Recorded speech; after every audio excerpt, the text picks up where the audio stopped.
Good afternoon, everybody, and welcome to the weekly Roundup. I'm back with my co-host Kyle, and boy, do we have a lot to get to.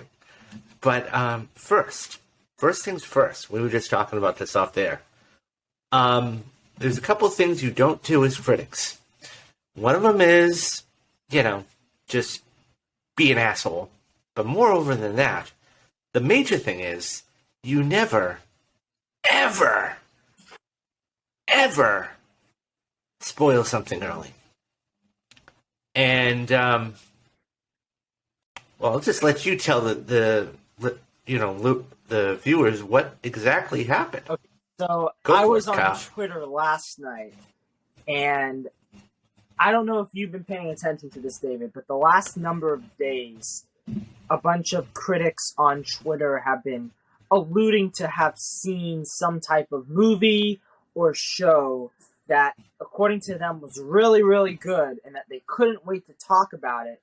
But, no one has any idea of, when the embargo lifts, when they can finally talk about it. And no one actually has an idea of what they watched. So it had been, talked about through the spheres with people seeing Andor early, because that's the new Star Wars show coming out in a couple of weeks, and it seemed like that was definitely something that they may have seen. So, last night, David and I's, one of our favorite YouTubers out there, John Campea, he put out a tweet that was him saying, I just watched Andor. It is a great show. It is more like HBO than Disney Plus has ever been. And he's just talking about the show, and I was like, that's funny. I haven't seen anyone talk about this. Where is he, coming from? And I went to bed. I just saw that, and I shared it to some folks, but, I didn't think twice about it. I wake up this morning, and Twitter is on fire. People are going crazy. They're talking about the embargo has been breached, this and that. And it turned out that the embargo for Andor had not lifted until it wasn't supposed to lift until 9 p.m. Pacific Standard Time. So no one could talk about it beforehand. They couldn't say a word about it beforehand because, in fact, it wasn't just the review embargo, but the social media embargo, which is where you say a character. Okay, so let's differentiate these two for our viewers. So you have two embargoes, okay? You have your social media embargo and you have your viewer embargo. So a social media embargo, for all those that don't know, is, let's say I go to a world premiere, okay, and I see that one of a movie that's supposed to be coming out in, let's say, 2 weeks. I am only limited to one tweet. So I think that's 120 characters. That's it. I can say it was good. I can say it was great. I can say it was amazing. I can say it was terrible. I can say the acting was good. I can say the acting was eh. I can say the effect. But I can't give anything about the plot. Now, as far as the other embargo is concerned, the written embargo, this is where critics, have to hold back their written reviews, such as Variety and Deadline and The Wrap and all these, so things will not get leaked out to the public early. Because what will end up happening is that a leaked article could, in fact, damage an opening weekend for this. Let's say I write something and say, wasn't that good? That could actually affect the opening weekend for it. Therefore, it doesn't do with the business. Therefore, I could get in serious trouble. So what Kyle was alluding to is John Campea, and he actually spoke about it today, about a 90-second piece that went viral, in which he said that basically that he was, according to him, he was taken off the media list for Disney for whatever reasons, and he didn't want to be on it, and that was fine. So, in his eyes, he was not having to deal with the embargo. Most likely, he had seen it at a friend's house, and I would assume that Right. So yeah. basically, yeah, exactly. So what ended up happening was that he got to see this, but it wasn't from Disney. It wasn't Disney saying, "Hey, look, we want you to view this." It was a third party, which makes this even worse, frankly, because the third party is basically saying, "Come on over, you can check this out, whatever." That means that that person had a screener. So John watches it. He then puts his tweets out. It catches fire because nobody obviously has seen any of these things. And next thing you know, he's in hot water for it. And it's not just the tweet though, which is interesting because he also, and this was even the more worrying thing he did to me, because he put out the tweet saying, you know, he liked the show, and that's fine. But it was the fact that on his show that he was recording today, that was going to be a live stream, he was going to talk about the show. And not only that, but he was making the show like the main topic of that show, Andor. Which, by the way, Disney actually, to your point, Disney actually reached out to him and said, "Look, John, you can't do this for a simple reason. It's one thing to put a tweet out. You can't do this. Because if you do, you're going to, that's a no-no." So to actually do something like that. Now, I guess here's the $64,000 question. How much does this hurt its credibility? I mean, let's face it, Kyle. I mean, he's an established guy. You could say this was a one-off, but this was a pretty big one-off. So, I mean, he's obviously not going to get it in front of Disney premieres and whatnot. But how do you think this hurts his credibility? Because, it's not like he's, me, who's just in this little room here, and, I've got 5 people, including yourself, watching this. He's across the world. He has 4,000 to 5,000 people every single day, including yours truly and yourself, watching him. And word of mouth, you know how it spreads like wildfire. So let me ask you the question. How much do you think this hurts his credibility? I'm sure I don't know, how long have you been watching John, David, would you say? About? It's been, I want to say 4 or 5 years. I mean, I wasn't with him from the beginning, okay? But I remember watching him and seeing his content and getting turned on to him and go, oh. And then I realized he was a poker player. I went, oh, okay, so that really got me. And then, I would say about 3 to 4 years. That's about the same for me. I started watching him back in 2017 when he started his own show, essentially, because that's when he started the John Campea show, as we call it now. And he's my favorite YouTuber. There's no one like him. He is able to have such a welcoming environment in his videos, and he gets his points across, whether you agree with his points, whether you disagree with his points. He gets them across perfectly, and he does a great job at making you feel welcome as a viewer watching his show.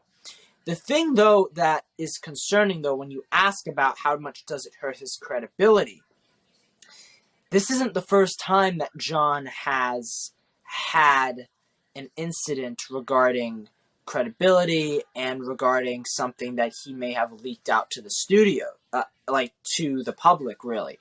And this goes, to back when Spider-Man No Way Home was being released. I'm sure you remember this, but John...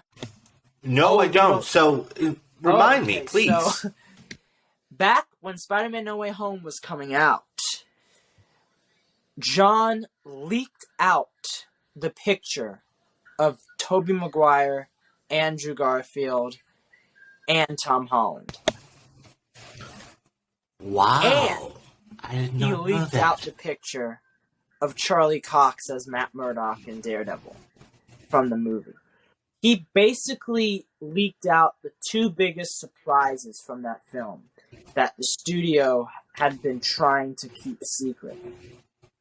Now, did any one of the trades pick this up before he No, did?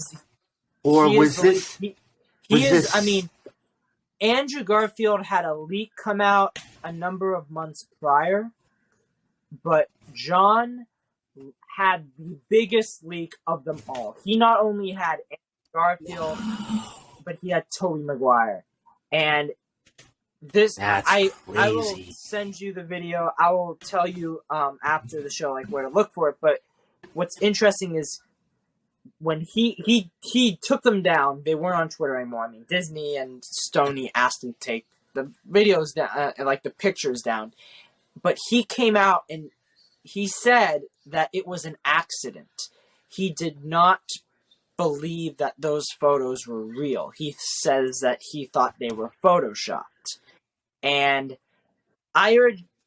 Okay, so I'm not a fan of. I mean, I don't Photoshop. I don't use Photoshop. I don't, Yeah. I know of Photoshop from somebody that's maybe worked with Photoshop or used it in the past.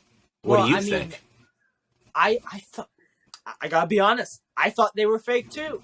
When I first saw them, I had no Okay. idea at first that because I didn't see the Tobey Maguire picture. At least I didn't look at it closely because when I saw it floating around, I turned my head away. But I saw the Daredevil one, and I thought it was fake too. Because I mean, if you look at the photo, it's like him sitting at a desk, and easily it could have been Photoshopped. Like I thought it was Photoshopped, but what happened was people started to realize, no, that's real.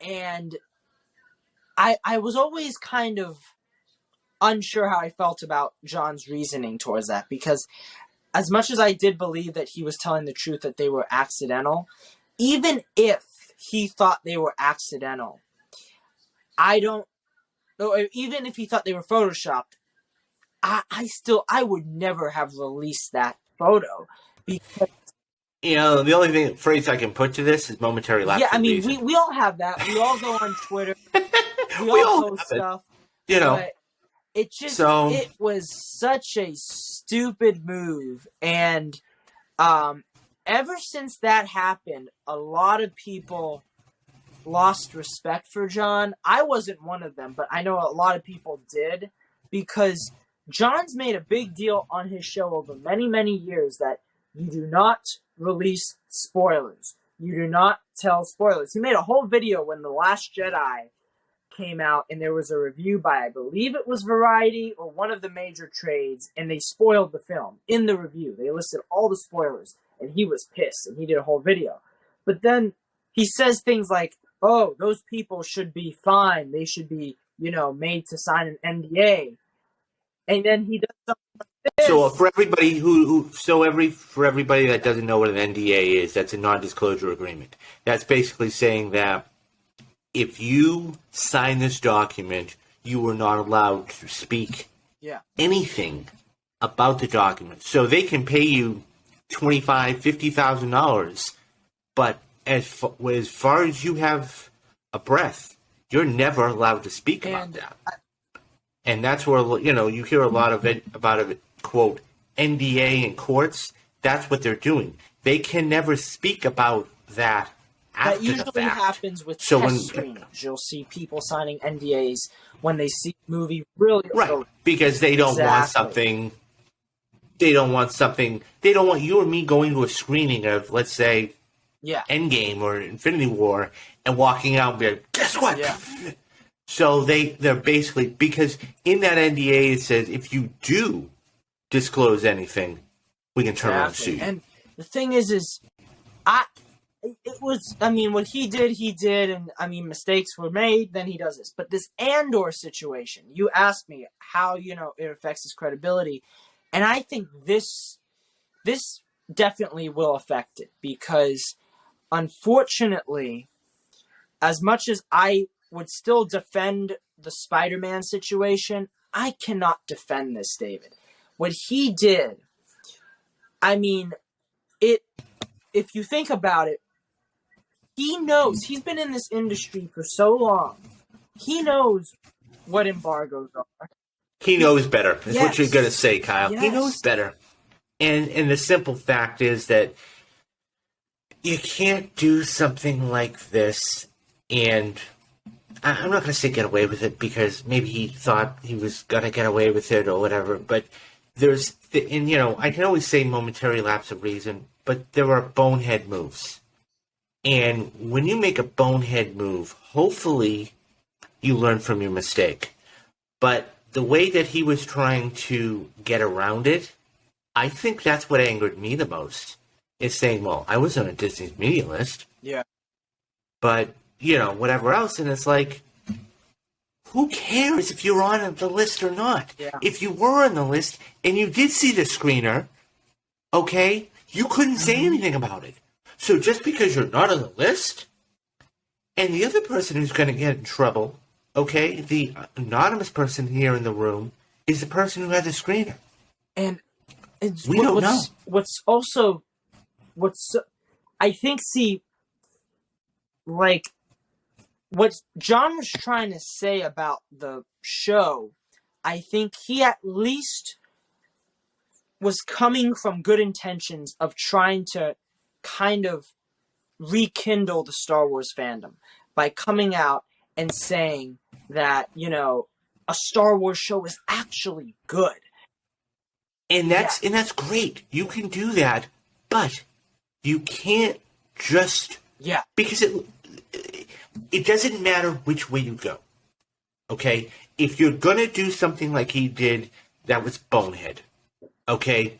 And if you if you turn around and do that and top it and double down on it, which he did, okay, it looks worse. Yeah. So either way, I mean, I'll give you an example. It's like that one of the ending scenes in American Hustle, okay, when Bradley Cooper is the cop and Christian Bale is there with Amy Adams, and the DA says, oh, we got a phone call saying that, if you give back the money that, you get a reduced sentence. And of course they did it. But, and they said, well, Cooper says to those people, well, they had the money. They just did it. And so Christian Bale looks at him and says, really? Really? That's the story you want to run with? That you were trying to con the cons. So is that the story that you want the New York Times to write down? That you were trying to get the people that were... It doesn't look good. What doesn't look good is that the money you made the phone call for the money. What doesn't look good is that you gave the account number to Phyllis. What doesn't look good, and he basically turned it on him. Yeah. The analogy goes back to, it doesn't look good. And also... It just doesn't. It makes it look worse because all it shows is he wants to get the clicks and he wants to get the views first. Which he gets anyways. And that's the worst part about it, guys. That's the worst part about it. If you are an avid watcher, okay, or watch it 3 times a week, that man's got 5,000 people watching at one time. And what we do here on the Roundup, and we're going to get to the stories in a couple of minutes, what we do is only one half. The second half, he's taking all of the fans' questions. And by the way, I can only imagine how much people are going to pay to just absolutely rip him a new one. Yeah. Tomorrow. We'll see how that goes. Personally... Well, no. Yeah. And here's the thing. If he says, oh, well, I don't want to, I'm done, I said my piece about it, people are just going to go, click, I'm done. They're not going to deal with them. Yeah. And that's going to be that. So what he needs to do is own up to it, say, you know what? I made a bonehead decision. I know this has happened once. I made a bonehead decision. I will not be going to any other Disney screening things, whether it's Marvel, Lucasfilm, Pixar, whatever it is, and this is never going to happen again. And that's the sad thing about John. As I've watched him over the number of years, he does not like to admit he's wrong. And that's the first thing you have and it's to like do. when you have someone that doesn't want to admit and own up to their mistakes, it gets very, very worrying when it comes to, a situation like this. And as I say, like, I still love his show. I still love watching his show, but But you're going to think of him differently, aren't you, pal? Bit. Maybe a little, but like, well, there you go. Yeah. And that's the thing. It's the little bit that you think of him differently. And look, by the way, when this is in episode 6 or 7, people are going to forget about it. Yeah. And I think that's what he's banking on too. That the 24-hour news cycle. It's like to me, if looking at the Spider-Man thing is way worse, because it's not like he came out and said that, Ewan McGregor shows up in Andor. He just said that he liked the show, and that's, totally wrong decision on his part. But with the Spider-Man thing, that is very, very much a huge problem. We just have to hope, and I've had a discussion with my friend about this today, that he realizes he was wrong, that, he realizes he made this mistake, and that hopefully he will not do it again.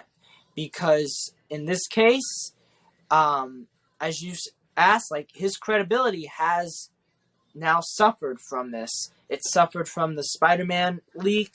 It suffered from this now. And I mean, if he just continues to go down this path of leaking stuff or saying things that he shouldn't say when they're not supposed to be said, it's going to reflect poorly. He's not going to get any more screeners. Yeah, I mean, he's not going to get any more screeners, and people are going to say, you know what? I don't want to follow this guy because of that.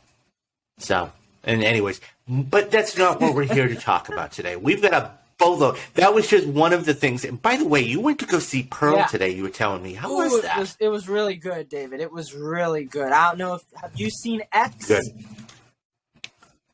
No, and I've heard good things about X too. X. This is a prequel to that film, starring the same actress. Okay. Directed by the same director, and it's just as good, but very different than X. I think one of my favorite parts of the movie is it feels like a film from the 50s, and it is shot like a film from the 50s, and that differentiates it from X, which is shot and feels like a film from the 70s. So I really liked it, though, so I recommend watching it. Cool.